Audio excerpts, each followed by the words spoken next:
Imagine for a moment, you are a man named William, living in the 13th century. Your world is small, defined by the rhythm of the seasons and the bonds of your community. Your hands are calloused from work in the fields, your life intertwined with the lives of your neighbors, your family, your village. To be part of this community is to be alive. To be cast out from it is a fate worse than any passing. Your world is one of physical hardship, but also of profound connection. You belong. And then one morning, you notice something. On your forearm, a small, pale patch of skin. It doesn't hurt. It doesn't itch. It seems innocent. But this small, painless mark is the beginning of a nightmare that has haunted humanity for over 4,000 years. It is the first sign of leprosy, and it will not just destroy your body, it will erase your very existence from the world of the living. This is the story of two diseases. One is caused by a microscopic bacterium, Mycobacterium leprae. It is an ancient and patient hunter. The evidence of its long journey is etched into the very bones of our ancestors. From a 4,000-year-old skeleton in India to the crowded cemeteries of medieval Europe, the bacterium is insidious. It can lie dormant inside a human body for up to 20 years. A silent passenger, waiting. When it awakens, it does not strike with the quick fury of the plague. Instead, it begins a slow, methodical dismantling of the human body. It attacks the peripheral nerves, the delicate pathways that allow us to feel the world. It is a disease of inches, of years, of a creeping, irreversible decay. But the second disease is far older, and perhaps more powerful. It is the disease of fear. For millennia, no other ailment has inspired such a potent cocktail of horror and pity. It was seen as a divine curse, a mark of sin, a punishment from God made visible on the flesh. And this fear, born of ignorance and superstition, created a social contagion that proved far more devastating than the bacterium itself. It transformed the sufferer from a person into a symbol, a living ghost, condemned not only to watch their own body fall apart, piece by piece, but to be utterly alone while it happens. Let's return to William. For weeks, maybe months, he tries to ignore the patch on his arm. He hides it beneath his sleeve. He prays it will vanish, but it doesn't. It grows larger, and the skin within its borders feels strangely numb. One day, the examination is not a medical procedure. It is a public ritual. The priest, the village elders, they gather not to diagnose a sickness, but to confirm a damnation. They look at the patch on William's arm. They may poke it with a needle, noting with grim satisfaction that he does not flinch. The numbness is proof. The verdict is delivered, and it is absolute. Leprosy. With that single word, William, the farmer, the husband, the neighbor, ceases to exist. In his place stands a leper, a creature of a different category, no longer fully human. What follows is a ceremony of exquisite cruelty, a process designed to formalize his expulsion from the world of the living. It is called the separatio leprosorum, the separation of the leprous. It begins with a mass. His family is there, his friends, the people he has known his entire life. But the mass is not for the living. It is a funeral. The priest conducts the rite for the dead, for the soul of the man who once was William. He is made to stand in a freshly dug, open grave in the churchyard, as dirt is sprinkled over his head. You are dead to us, the ritual proclaims, dead to the world. He has become a living corpse, a man who will now walk the earth as his own ghost. After the mock burial, he is led out of the church for the final time. The priest reads him the list of prohibitions, a litany of everything he has lost. He's forbidden to enter a church, a mill, or a bakehouse.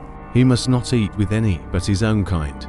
He must never touch a healthy person, especially a child. He must not wash his hands or his belongings in any common stream. He must walk on the leeward side of the road. He must yield the path to any who approach. And to ensure these rules are followed, he's given the tools of his new identity. A special grey or black cloak to mark him as an outcast, and a bell or a wooden clapper. This is his warning to the world. A sound that says, "Unclean, unclean, make way for the dead." The sound of his own isolation, We can only imagine the scene. William, standing outside the village gates, watching them close for the last time. On the other side, his wife, his children, his entire world, now separated from him by a wall of fear more impenetrable than stone. He is alone. His life, as he knew it, is over. The gates are shut. Where does a dead man go? For a man like William, now a ghost in his own land, the world becomes a hostile and alien place. Every road is a reminder of his exile, every passing stranger a source of potential terror. His clapper announces his approach, a sound that parts crowds and sends children running. But in this landscape of fear, a strange paradox exists. While society cast him out, religion offered a bizarre and complex form of reverence. The medieval mind saw the leper through two lenses at once. Through one lens, he was a sinner, his physical decay a manifestation of his moral corruption. But through another, he was a Christ-like figure, chosen by God to endure his purgatory here on earth. This belief held that a leper's suffering was so immense, it cleansed their soul completely. Upon their passing, they would bypass purgatory and go directly to heaven. This made the leper a creature of profound spiritual power. They were simultaneously feared and revered, cursed and blessed. To give alms to a leper, to help care for them, was seen as an act of great piety, a way for the wealthy to purchase a bit of grace and reduce their own time in the afterlife. And this spiritual economy gave rise to a new kind of institution, the leprosarium. These were not hospitals in our modern sense. They were something between a monastery, a hospice, and a prison. Over 300 of them were established in England alone, usually built just outside the town walls, at crossroads, or on major travel routes. They were designed to be semi-permeable barriers, keeping the sufferers isolated, but still close enough to society to beg for alms and offer prayers for the souls of their benefactors. For William, stumbling through the countryside, the sound of a chapel bell from a distant leper house would have been a beacon of hope. Here, he would find a community of the damned, a society of outcasts. Life inside was structured and severe, centered around the chapel. Prayer and singing filled the day. The emphasis was on cleanliness, unwholesome food, often grown in the house's own fields. Many had fragrant gardens of flowers and healing herbs. For the first time since his diagnosis, William might feel a sense of belonging. He's no longer the only one. He's surrounded by others who understand his fate, who bear the same marks. But this new community is also a living library of his own future. As he walks through the cottages and gardens, he sees the full, terrifying spectrum of the disease. He sees men and women with faces that seem to be melting, their features coarsening and thickening into what physicians of the time call facies leonina, the face of a lion. He sees people with flattened, collapsed noses, the cartilage within eaten away by the bacteria. He sees people with cloudy, sightless eyes, their vision slowly being extinguished. And most terribly, he sees the loss of limbs. He sees hands without fingers, feet without toes. Popular myth said they simply fell off, but the reality, he would soon learn, was far more insidious. As the disease attacks the nerves, the extremities become completely numb. A person could burn their hand on a fire, or cut their foot on a sharp stone, and feel nothing. These repeated, unnoticed injuries lead to ulcers and infections that fester and spread, gradually consuming the bone and tissue until the digit is simply gone. William now begins to see these changes in his own reflection. The patch on his arm has spread. New ones appear on his legs, his face. His fingers feel clumsy, his feet numb. He stumbles more often. He starts to avoid looking at his own hands. The most monstrous aspect of leprosy is not the decay itself, but the fact that the victim remains a perfectly lucid witness to their own dissolution. The mind is untouched. It is a passenger trapped inside a slowly collapsing vessel, fully aware of every crack, every groan, every piece that breaks away. William is living a nightmare in slow motion, watching himself disappear. As the years wear on for William inside the leprosarium, a strange and unexpected event begins to unfold across Europe. The Great Pestilence, the Black Death, sweeps across the continent in the mid-14th century, leaving a trail of devastation that reshapes society entirely. In its wake, a new, more potent strain of fear takes root. People become obsessed with contagion, and this new paranoia has a profound effect on the perception of leprosy. The old duality of sinner and saint begins to fade, replaced by a singular, overriding terror of the unclean. The leper is no longer a holy sufferer, but simply a source of potential contamination. Ironically, just as this new wave of fear is cresting, the disease itself is in a mysterious retreat. For reasons that scientists still debate, the incidence of leprosy in Europe begins to decline dramatically around the 1400s. One theory suggests that widespread exposure to tuberculosis, caused by a similar bacterium, may have conferred a degree of immunity. Another points to improving living conditions and nutrition. But for those who remained afflicted, life became harsher. The leprous area, once semi-permeable refuges, transformed into stricter prisons. The walls grew higher, the rules became more rigid, and in some parts of Europe, paranoia boiled over into violence. Lepers were accused of poisoning wells, of deliberately spreading their affliction, and were hunted down and massacred. For a man like William, the world outside the leprosarium walls was now more dangerous than the disease within them. This legacy of fear, refined by the plague, endured long after leprosy had vanished from most of Europe. When the disease re-emerged in other parts of the world during the age of exploration and colonization, the European response was swift and brutal. The complex medieval understanding was gone, replaced by a simple policy of absolute segregation. This was no longer about balancing charity and fear, it was about isolating a threat. We see this in 19th century Canada, on Sheldrake Island, a place where men, women, and children as young as 8 were rounded up and condemned to what one doctor called perpetual imprisonment. They were abandoned on a remote island, cut off from their families, left to face their slow decay into total isolation. And we see its most infamous incarnation on the Hawaiian island of Molokai, at the leper colony of Kalaupapa, a breathtakingly beautiful peninsula, surrounded on 3 sides by the violent ocean, and on the 4th by unclimbable sea cliffs. It was a natural prison. Thousands of people diagnosed with leprosy were forcibly relocated here, torn from their homes and shipped to this remote outpost. Most would never leave. Here, in this community of the exiled, they faced their final years, watching their bodies unravel under the Pacific sun. The fear had outlived its original context, creating new hells on earth for those who bore the ancient marks of the disease. But what no one in these colonies could possibly know was that a revolution was coming. In a quiet laboratory in Norway, a young physician was about to look through a microscope and see something that would change everything. The enemy was about to get a name. In 1873, in a laboratory in Bergen, Norway, a physician named Gerhard Almauer Hansen achieved the impossible. For centuries, leprosy had been a phantom, a curse attributed to sinful blood, bad air, or divine wrath. But Hansen, peering through the lens of his microscope, saw it for what it was.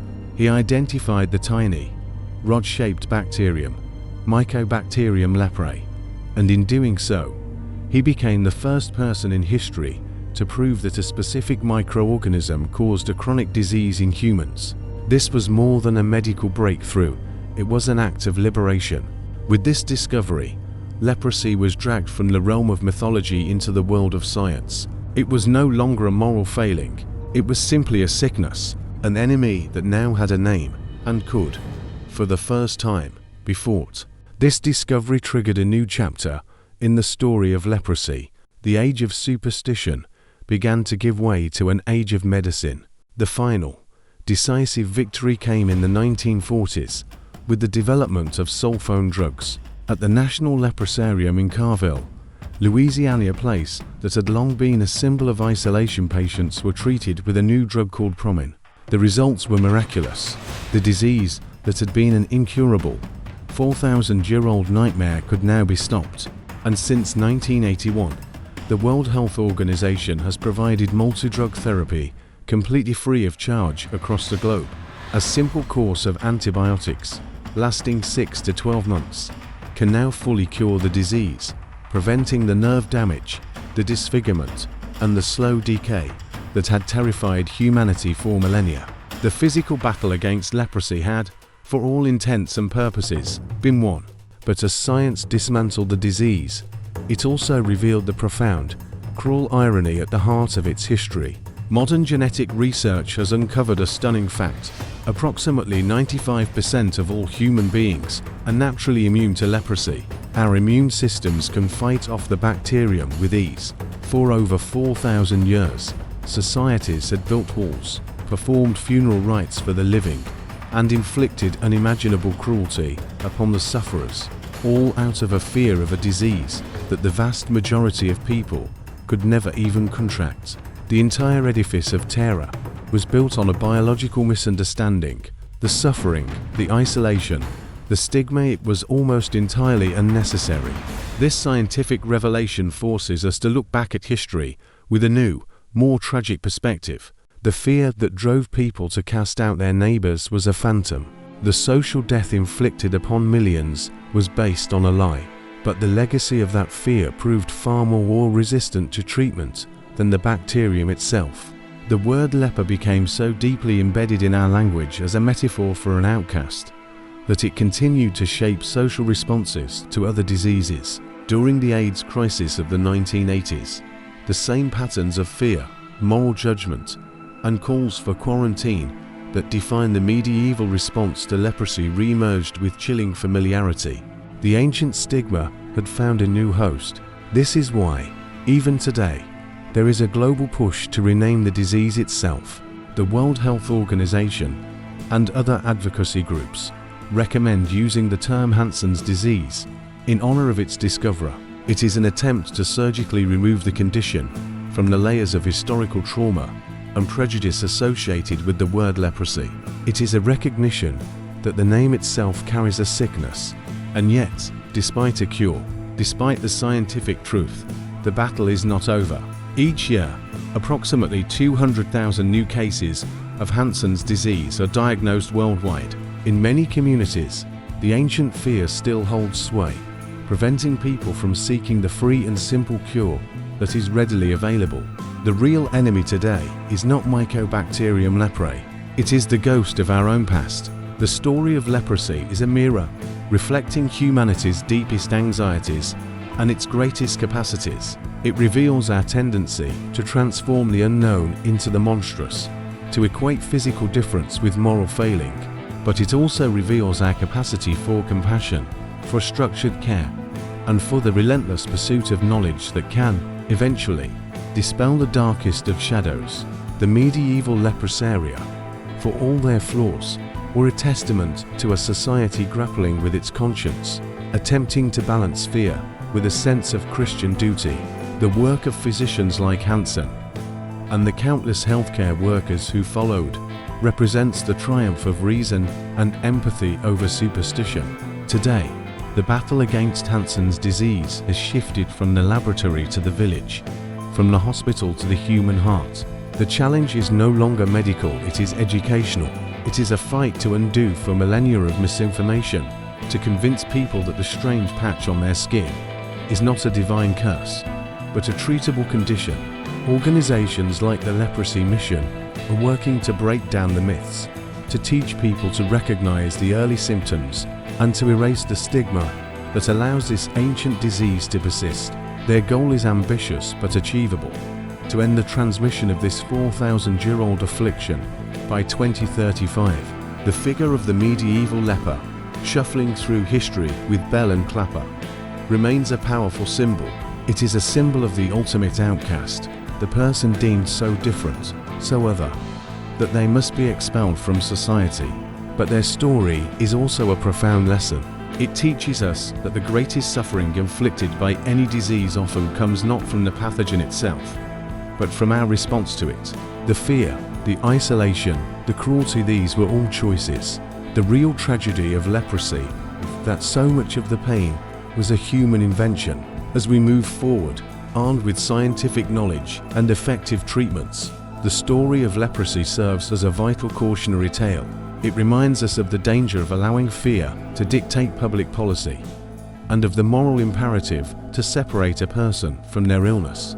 The bacteria that cause Hansen's disease are ancient, but they have not changed. It is we who have evolved. Our understanding, our compassion, our ability to heal, and in finally conquering this ancient foe, we are not just curing a disease, we are, perhaps, healing a small part of our own collective soul, and honoring the memory of the millions who suffered, not just from an illness, but from the terrifying weight of human fear.